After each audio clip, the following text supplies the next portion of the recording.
inni durii gepponaanna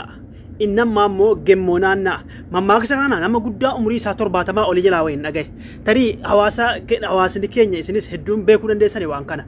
inni durii gepponaanna inni hamma gemmonaanna tarii wanna kana wanni namni isiniif hin galle yoo jiraate isiniif illee nanima isiniif gara jedhee yaada mammaa kana nama guddaa olii jalaa dhagaye assalamu alaikum warahmatullahi wabarakatuh ashama arkafune obbole wankiya akkuma eegamaa ture kaleessa dhimmina geenya Itoophiyaa ol bahanii obbo Taayyeen barreeffama Finfinnee 4 kiiloo ka'ee Eertiraa ga'u barreessani kan makiinaan guyyaa meeqa keessa deemee Finfinnee danda'e barreeffama dheeraa kana barreessani akkuma hangaasaa dubbataniiru isaan yaani akkuma hangaasaan baheeti sagaleedhaan dubbate miti Taayyee danda'a ammoo bahee ibsateera yaada isaa waan hundaa ibsee jira kana keessaa waan takka mammacaannee walitti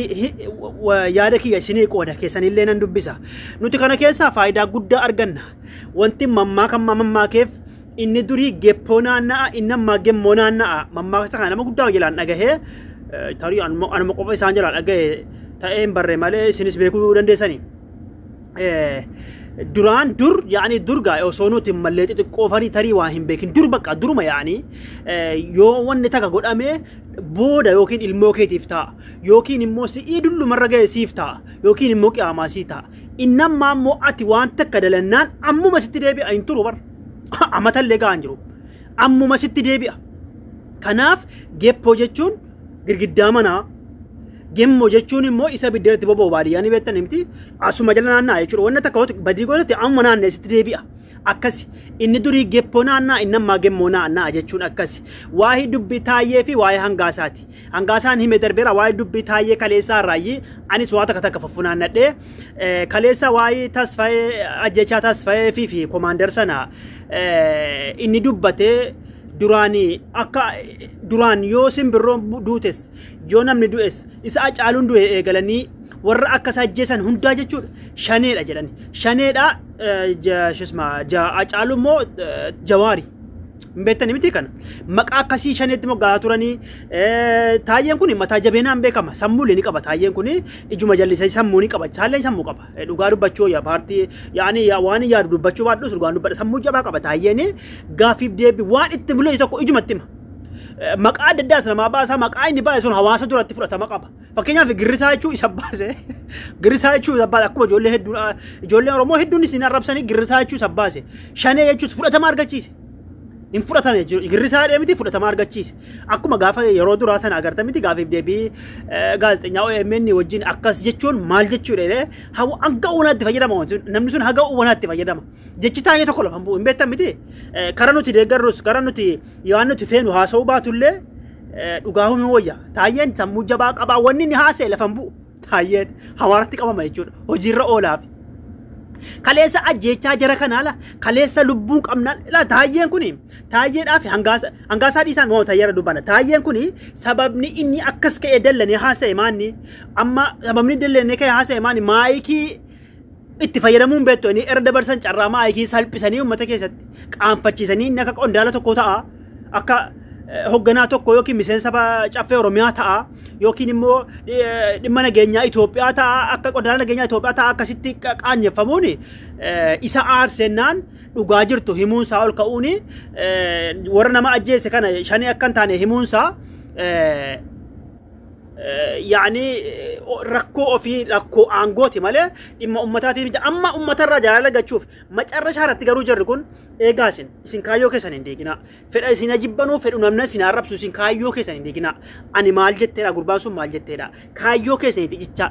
macarrashaa dhumti ummata kana itti deebi'uu deema Shanee amma arrabsanu Jawaar amma arrabsanu itti deebi'uu deeman hangaasaan dhugaa dubbata yoo maal ta'e dhugaa dubbata miti cufti seeyyuu Jawaar miila keeyyatti deebi'uu deemti jedhe miti jechaan gaasaa yoo fudhate fakkeenyaaf kiyyoo tuffattan ta'e cufti seeyyuu booda itti deebi'uu deemti masalan mootummaan kun waggaa meeqallee yoo bulche guyyaa namni qadaan isaa gooyna bu'uu hin hafu miti fakkeenyaaf yookiin alagaa koraa yookiin fira gora namaan galu miti jarri kun cuftinoo itti deebi'uu deeman Oromumatti Girrisumatti gad deebi'uu deeman Girrisumatti waamamuu deeman Girrisaa amma arrabsan egaa amma isa jiran kuno amma ofii jiraatee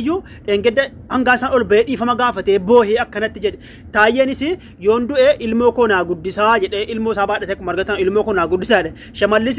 ilmoo isaa guddisuun dirqama gaa yoo abbaa jeefte ilmoo isaa guddisuun dirqama. Abbaa keessa daakuun hin jiru. Daakuu yoo dhibee yoo daakuun dhibee daakuu Awurooppaa isin hin gaafanne ilmoo isaa guddisuun immoo dirqama. Abbaan raajjeessanii kaanii. Liqimsaan isin jedha shimallis. Kanaafuu sababni amma rabbii naannessee nuti bar garaa qulqulluu deemuu qaba. Girrisa nuti warri girrisa inni arrafamnu kun garaa qulqulluu deemuu qabna. Wanni akkas haasofsiisee akkas isa taayyee fi hangaasaa haasofsiisu kun warra akka taayyeen ol bahee warra koomaandarii fi tasfaayee kana ajjeese himuu tol ka'e kana himuu fi rakkoo hunda hime barreeffama sana ijjisi dhukkuma barreete dubbisuu abbaa subii abbaa magriibattee gal hanga subii irratti baree dubbisa. Yeroo isaan barreessan hin barreeffadha. Kana himsuusa maayikitti caffee oromiyaatti maayikitti dhabde maayikitti fayyadamuun beette hin beettu jedhamee si bahe jedhamee tuffatame sana tuffiteetiyye dallansuu sanaati. Maadhanis kabajamee aangoon godhanneedha malee dhimma Oromootii miti. Garuu jaallatanu jibbanus manni kun booda garuma girisaatti deebi'uu deemani. Boonni jara akkasii jechuudha. Kaayyoo keenya diiguun kaayyoo ofii diiguun hin barbaachisu jechuudha. Kanaafuu obbo Taayyeen kaleessa yoon du'es ummata kootiif awwalee gamee ani yoon du'es amma keessa bahu dubbisa barreeffama sana yoon du'es ilmoo koo ummata naa guddisaa ummatuma amma girrisaa inni arrabsan ummatuma arrabsaa turantu guddisaaf amma nuti amma garuu yeroo jarra akkasitti walitti bu'anu waan guddaa keessa arganna dhugaa jirtu keessa arganna tokkoffaa immoo jarumti immoo nuti siluma alaa alhamdulillah akka jedhe kijibanii ummata maqaabaa saaran akka jedhe kijibanii jawaar shanee woboo waan akkasii maqaabaa sana ni beekna miti garuu rakkanneetuma dubbannus faayidaa nama dhiibne miti amma immoo akka guyyaa qiyaamaa jedhan sana akka guyyaa qiyaamaa harki dubbatu wanti hundi ragaasitti ba'u sana akkas ofiitti ragaa baaran gaafa duraa shaneetu waa hunda fixa jedhanii gaafa duraa jawaar akka jedhanii arrabsanii amma kunoo inni jawaariin arrabsee hangaasaa waan fedhe godhe yaa jawaar kiyya dhiifama jedhee sagadee kadhate yaa'anii nuti kanarraa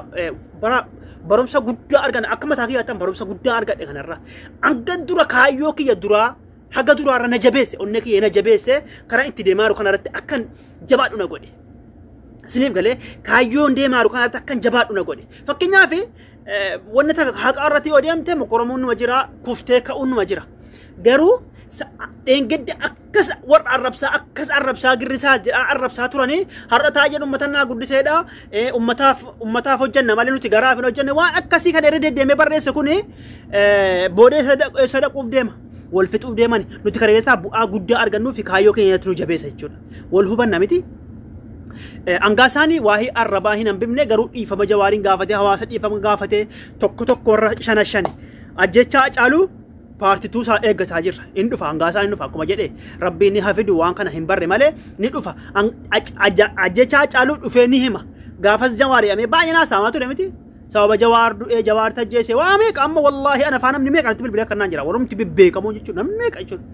Jawaar tajjeese cammee dhiifama garuu guyyaan aqiin ifa ba'uuf deema kunoo akkuma shanee jechuudhaan qeerroon meeqa hidhamee amma ajjechaa taasifamee fi ajjechaa ummata kana ummatuma qondaaloo wanti bebbeekamaan keessaa du'an kana shaneedha jechuudhaan ummanni qeerroon guurama shaneetu mana kee teessee dhokattee nama fakkaattee deemaattee naan hin guurama qeerroo guurama barataan hidhaatti guurama ummanni akkuma kanaa hidhaatti guurame tumamaa ajjeefamaa biyyarraa baqataa akkanatti jira har'a immoo garuu kunoo walirratti nagaa ba'an ol baanii walirratti nagaa ba'an warratti nagaa ba'anii wal salphisaaran kun immoo wanni isin galuu qabu tanii nam tokko hin hubanne yoo jiraate dheetani taayyanii fi hangaasaan dhumti jaraa maal jedhan galmi keenya badhaadhi dheeyani jarri abbichuudhaan tokko amma jarri kun abbichuudhaan tokko shemallistuu hunna abbichuuti ol ta'e bara amma abbichuu abbaa malaa hunna abbichuu abbaa malaa kanaa ol ta'e eeka silaa akkanarratti hin bobbaasanoo silaa akkana laayivii bahee miseensi paarlaamaa fa'aa kana engada boohaa ol bahee silaa akkasitti ol bahee haasaa taayyeen akkanatti silaa ol bahee waa'ee shemallis amma gareen shemallis kuni gareen shemallis abdiisaa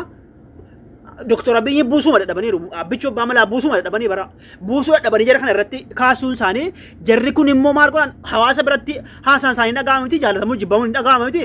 hawaasa jaalala qabsiisanii hawaasni kun immoo shemallisiin akka jibbu gochuufi. Shemallisiin gaafa jibbe shemallisiin buusuuf hawaasni jibbereeni shemallisiin buusuuf shemallisiin immoo gizee haasa'u namni gowwaadhaa jedhu malee gizi haasa'u hoola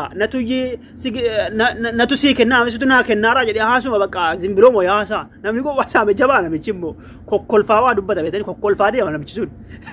jabaadha garuu jabina isaa immoo asitti jabaan rabbuma isiniin galuu akkanatti abbichuu abbaa malaa isa buusuu dadhabanii akkana uummata irratti bobbaasuun akkana uummata irratti bobbaasuun miseensa paarlaamaa gaafa ka'e qondaalli nageenya Itoophiyaa akkanatti bobbaasuun maali abbichuu abbaa malaatii ol ta'uu hati bara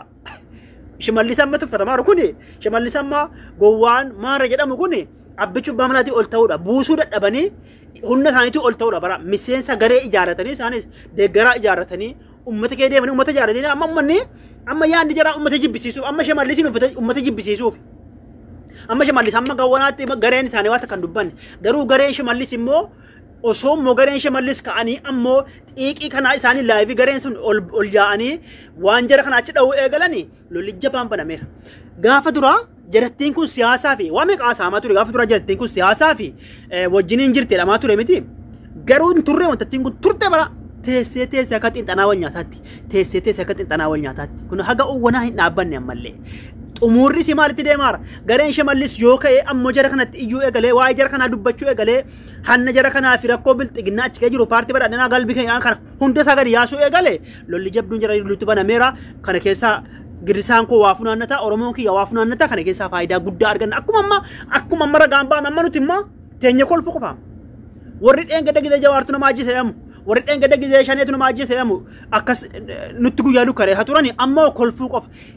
inni durii gepponaanna inammaa gemmonaannaan ammuma jechuudha zooroo jarri kun isa dhaqaaranii shanee matti gaddeebi'aaranii girrisaa matti gaddeebi'aaranii wal hubanna miti akkanitti jarri aangoo vololaalanii wal fixaaranii ummanni shimallisiin jibbuuf akka godhaaranii rakkoo shimallis hundasaa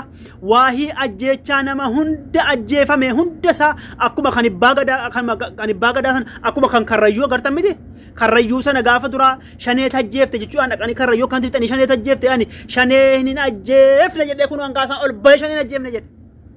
akkaatti ragaan baa mala waan kana hubattu isin waa hubadhaa gizee waa aggeeffattamu isin waa hubadhaa achi kaadhaa shanee tajjeefte jechuudha yeroo hedduu wanta kanaa kun dubbatamaa tura miti karrayyuu sana abbaa gadaa karrayyuu sana shanee tajjeefte jedhamee ummata biratti akka jibbaan bu'u amma sababni wanti hundi akkana ajjeefame shaneetti godhamuu fi akka ummanni waraana woboo kana jibbuuf ummanni yoo ka'e woboo kana jaallatee ofitti qabe biyyi cabuu dandeessi miti biyyi tokko seenuu hin danda'u miti akka ummanni jibbuuf shaneetu waan akkanaa goote jedhanii haasa'an yeroo hunda amma immoo zooree sadaqe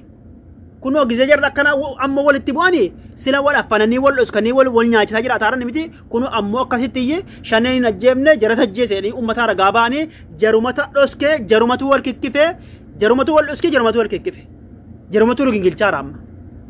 oromoon kiyya kana keessaa faayidaa guddaa argata bu'aa guddaa argata hubannoo guddaa argachuu qabna kana keessaa nuti waan hedduu hubannuu qabna kun garuu kaayyoo keenya irratti nu jabeessa yaani nam tokko haqa malee duukaa deemuun nam tokko aangoo haatiif jedhanii yookiin immoo naannoo tokkoof jedhanii duukaa deemuun dhiifamee jechuudha haqaa yoo deemte akkasi ani wallaahi wanni akka mataa kiyyaatti wanni abdii kutadhee oromoo kana duukaa jituuf wanni dhufte oromoo haasaa oromoo falmaa uuman ta'e wajjin taa'ee dhuuf maaliif beetanii maaliifan akkas ta'an